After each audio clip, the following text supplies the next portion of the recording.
And then, etong sinasabi natin kanina, mga kapiksi na masks, no? Marireveal sa inyo ito. Parang, ibig sabihin na marireveal, malalathala, mabubulgar, like an open book, no? Kumbaga, hindi to mananatiling sikreto. Okay, hindi ito mananatiling sikreto. Yung kasabihan na, yung baho ng, ano ba tawag doon? Bagoong. Yung baho ng bagoong, kahit takpan mo, umaalingasaw.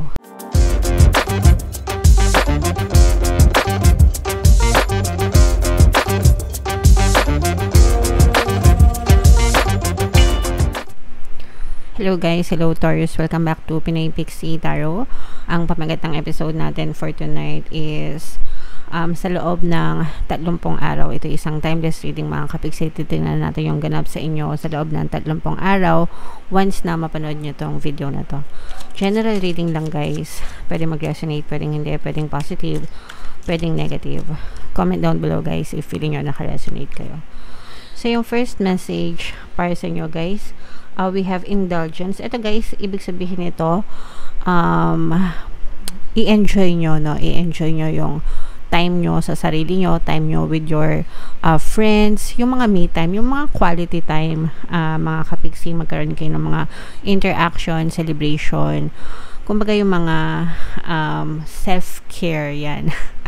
Self-care time nyo, diba? Yung tipong binuboost nyo lang yung attention nyo sa sarili nyo, happy, party, mga kapiksi, okay? Pero pwedeng mag-isa lang kayo kung gusto nyo, kaya nga me time.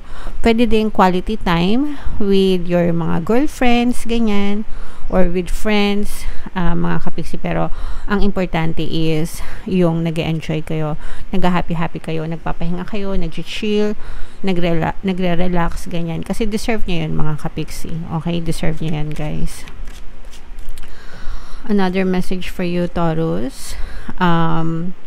We have the trap energy, mga kapiksi. So, ibig sabihin nito guys, for some of you, maaaring natatrap kayo sa isang sitwasyon na endless, parang feeling nyo walang katapusan, paulit-ulit, hindi kayo makaalis, no? Pwedeng sa mentality nyo rin, mga kapiksi, parang meron kayong pa-victim mentality, na parang palaging yung iba sa inyo, I'm not saying na lahat kayo, okay? Yung iba sa inyo, parang nagiging biktima kayo ng sarili nyong negative thoughts and emotions.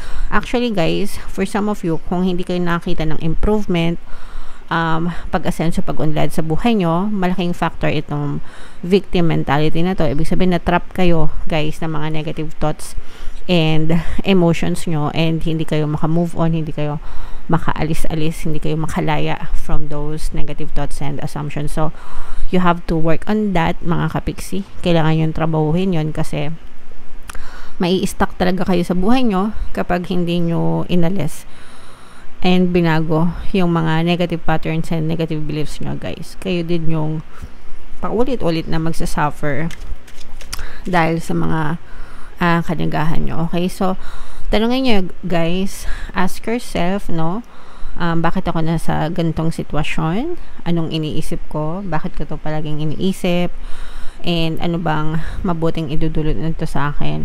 Kung wala, stop thinking about it, okay? Kasi more often than not, tayo na yung nagiging cause mismo ng mga paghihirap natin and pagkakastuck natin sa buhay, dahil yan sa paulit-ulit yung overthinking ng mga negative thoughts and assumptions, okay? And then for some of you guys, one of your kakilala may be wearing a false mask, okay? Ibig sabihin hindi totoo, pinaplastic ka, okay? Hindi totoo sa'yo. So eto guys, importante ito na kailangan marunong kayo mag-filter, no, ng mga tao. Mag-ingat kayo sa mga pinagkakatiwalaan nyo. Strangers, okay lang eh. I mean, hindi natin kasi sila kilala personally, diba? Pero pag kayo nanloko sa'yo kasi kakilala mo, mas masakit. So, you have to filter. Mag-ingat kayo sa mga pinagkakatiwalaan nyo kasi one of them, or maybe a few of them, pwedeng hindi lang isa, no? Baka mamaya doble cara pala sila. Ibig sabihin, pagkaharap ka mabait, Akala mo kakampi mo, akala mo kaibigan mo, kamag-anak mo, pero pag nakatalikod na, sinisiraan ka pala. Okay? So, medyo mag-ingat na lang kayo sa mga ganyang klaseng tao, mga kapiksi. So, tingnan natin yung ganap sa inyo guys sa loob ng 30 araw. Shuffle ko tong cards. Habang sinashuffle ko tong mga kapiksi, panoorin nyo muna yung video natin regarding sa ating paano mag-manifest ng abundance video course. Kapiksi, sawa ka na ba sa mga struggles at hirap sa buhay mo? Masipag ka ba at masikap sa buhay ngunit hindi ka pa rin umaasenso? Ilang beses ka na bang nag-attempt mag-negosyo at mag-invest pero palagi ka pa rin nalulugi? Sa pagkakataon na ito ay maaaring may subconscious beliefs ka na nagiging balakid sa iyong pag-unlad at pagyaman. Introducing, paano mag-manifest ng abundance video course. Dito ay matututunan mo ma-overcome ang mga balakid mo para tuluyan ka ng umunlad, umasenso, sumagana, maging matagumpay, successful at maswerte sa iyong kabuhayan, pera, trabaho, negosyo sa lapi at kaperahan ng bonggang-bongga.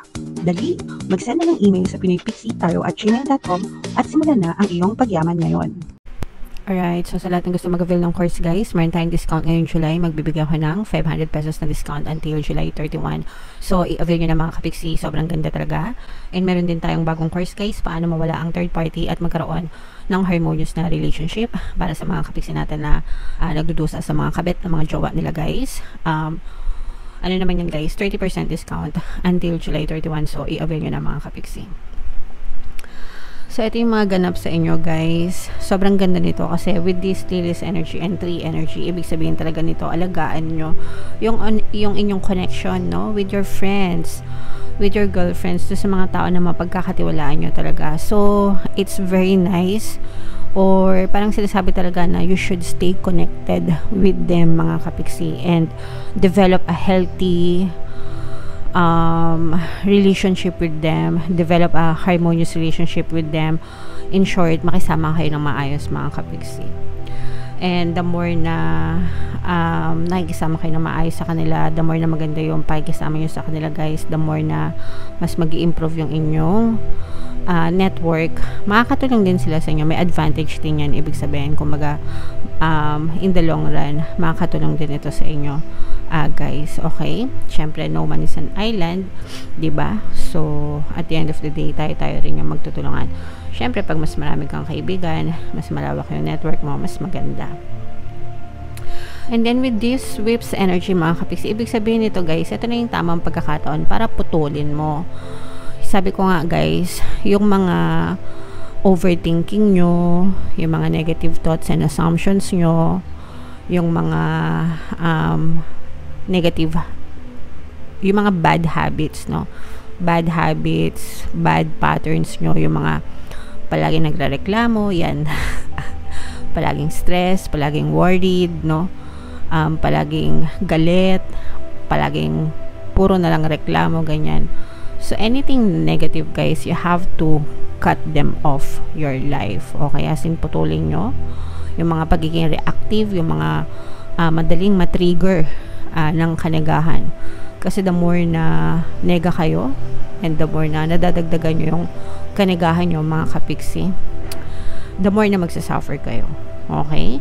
So, make sure, guys, na pinuputol natin yung mga ganong klaseng ugali para wag nang lumala. Okay? And then, develop new habits, new patterns, new beliefs, new ugali na makatulong sa'yo in return. So, i-develop nyo yung attitude of gratitude, di ba? Pagpapasalamat, imbis na reklamo. Yung mga ganun, mga kapiksi, para ma-shift kayo from negative to positive. Okay? And then, etong sinasabi natin kanina, mga kapiksi, na masks, no? Marireveal sa inyo ito. Parang, ibig sabihin na marireveal, malalathala, mabubulgar, like an open book, no? Kumbaga, hindi to mananatiling sikreto. Okay, hindi ito mananatiling sikreto. Yung kasabihan na, yung baho ng, ano ba tawag doon? Bagoong. Yung baho ng bagoong, kahit takpan mo, umaalingasaw. Ganyan. So, ganyan din yung mangyayari dun sa mga pekeng tao na nakapalibot sa inyo, mga sinasamantala kayo, etc.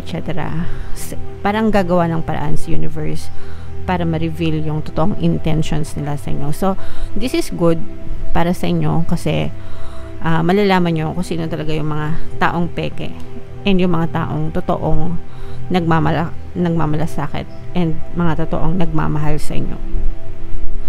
And in return, mga kapiksi, syempre, yung mga taong nagmamahal sa'yo, mahalin mo rin. 'Di ba? Mahalin mo rin yung mga taong nagmamahal sa'yo. And yung mga taong peke, cut them off, no? Putulin mo sila sa buhay mo. Kasi wala din silang mabuting idudulot sa iyo. Baka ma-impluwensyahan ka pa nila. Baka mahawa ka pa sa kanila. I mean, yung mga negative na pag-uugali nila, 'di ba? Kasi pag palagi mo silang kasama, pwedeng mahawa ka din sa kanila. So, you might become one of them. So, cut them off your life. Sometimes, mas nakakatulong, no, yung pagputol ng mga ganong klaseng tao sa buhay natin kasi hindi naman sila makatulong. So, mararamdaman mo na parang gagaan yung buhay mo knowing na nawawala na sila sa buhay mo. Okay? Alright. So, parang makakahinga din kayo ng maluwag doon, mga kapiksi. Alright. So, napakaganda ng mga messages para sa inyo, Taurus, mga paparating sa inyo sa loob ng 30 araw. Comment down below, guys. Ito, i-mind nyo to. Mind harmonious relationship, healthy relationships, yan, magagandang relationship. Yan yung mga i-mind nyo sa comment section para talagang ma-attract nyo siya sa buhay nyo. And pakinggan nyo guys yung ating mga pampaswerte subliminals. Ito yung playlist guys, pakinggan nyo, super effective, lalo na yung pantabay malas, pangakit ng swerte. And ito naman yung ating success stories ng paano mag-manifest ng abundance video course. Click here to subscribe guys, and click here to join our membership program. Thank you for liking, sharing, and subscribing, and see you again next time. I love you all guys. Have a nice day. Bye bye.